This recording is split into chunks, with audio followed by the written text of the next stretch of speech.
بسم اللہ الرحمن الرحیم۔ ایک شخص بہت ہی غریب تھا۔ اس نے اپنی بیوی سے مشورہ کیا کہ ایک رئیس آدمی کے یہاں غلامی کی جائے۔ اس کی بیوی نے اجازت دے دی۔ اس کی بیوی کے ہاں ابھی بچہ نہیں ہوا تھا۔ اپنی بیوی کو بھری جوانی میں چھوڑ کر غلامی میں چلا گیا تاکہ آنے والے بچے کا بہتر مستقبل بن جائے۔ وہ دور دراز ایک شہر میں چلا گیا اور 20 سال اس رئیس آدمی کی خدمت کی۔ 20 سال بعد رئیس آدمی سے اجازت لی کہ وہ اب گھر جانا چاہتا ہے۔ رئیس آدمی سخی بھی تھا۔ اس نے بہت ساری بکریاں، گائے، بھینس اور اونٹ دیے اور امیر اور مالا مال بنا کر واپس بھیجا۔ وہ واپس آ رہا تھا کہ صحرا سے گزر ہوا اور راستے میں اسے ایک جھوپڑی ملی۔ اس میں ایک درویش آدمی تھا۔ اس کے پاس رات گزاری۔ غریب شخص نے رات کو درویش آدمی سے گزارش کی کہ وہ اسے نصیحت کرے۔ درویش نے کہا کہ میں نصیحت تو کروں گا لیکن میں نصیحت کرنے کی قیمت وصول کرتا ہوں۔ اس نے قیمت پوچھی۔ کہا کہ ہر نصیحت کے بدلے ایک اونٹ۔ اس نے کہا کہ میں مالدار ہوں، نصیحت مل جائے تو اونٹ کی کوئی بات نہیں۔ اس نے قیمت ادا کی۔ بزرگ نے نصیحت کی، جب بھی آسمان پر تارے ایک لائن میں دیکھو تو فوراً کسی پہاڑ پر چلے جانا، سیلاب آئے گا۔ اس شخص نے کہا کہ یہ نصیحت کسی کام کی نہیں، مجھے کوئی اور نصیحت کی جائے۔ درویش نے کہا کہ نئی قیمت ادا کرو۔ اس شخص نے ایک اور اونٹ دیا۔ بزرگ نے کہا کہ جب بھی کسی شخص کی آنکھوں میں شیطانی چمک دیکھو تو اس سے بچنا، وہ تمہیں قتل کر دے گا۔ اس شخص نے کہا کہ یہ نصیحت کسی کام کی نہیں، مجھے کوئی اور نصیحت کی جائے۔ درویش نے کہا کہ نئی قیمت ادا کرو۔ اس شخص نے ایک اور اونٹ دیا۔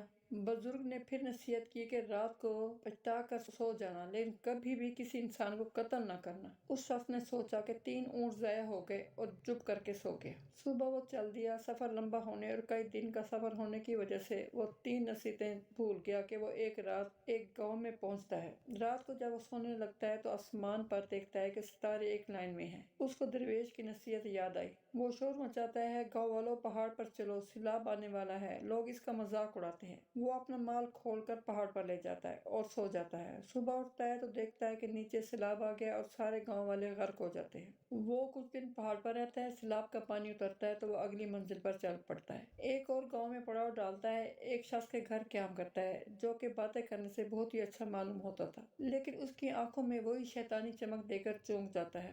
بزرگ کی نصیحت اسے یاد آتی ہے۔ رات کو وہ اسی کشمکش میں اسے نیند نہیں آتی۔ وہ اٹھا اور بستر کو اس انداز سے پھیلا دیا کہ معلوم ہوتا تھا کہ کوئی سویا ہوا ہے۔ وہ آدمی آیا، اس کے ہاتھ میں خنجر دے کر وہ پریشان ہوا۔ وہ آیا اور بستر پر خنجر مارنا شروع کر دیا۔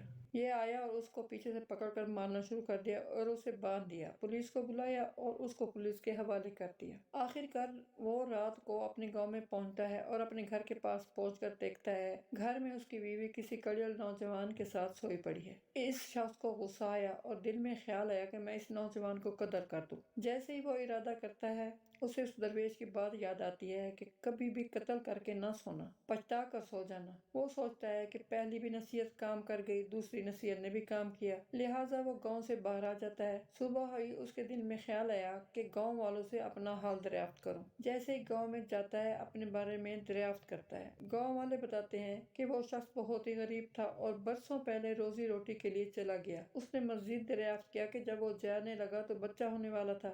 گاؤں والے نے بتایا، ہاں، اللہ نے اسے ایک بیٹا دیا ہے جو کہ اب کڑیل جوان ہو گیا ہے۔ اس کے ذہن میں ہے جو رات کو نوجوان تھا وہ میرا اپنا ہی بیٹا تھا جسے قتل کرنے کا خیال اس کے دل میں آیا تھا۔ وہ گھر گیا اور بیوی اور بیٹے سے ملا تو دوستو سچ ہی کہتے ہیں، اگر کوئی بھی بڑا آپ کو نصیحت کرے تو اس کو پلے سے باندھ لینا چاہیے۔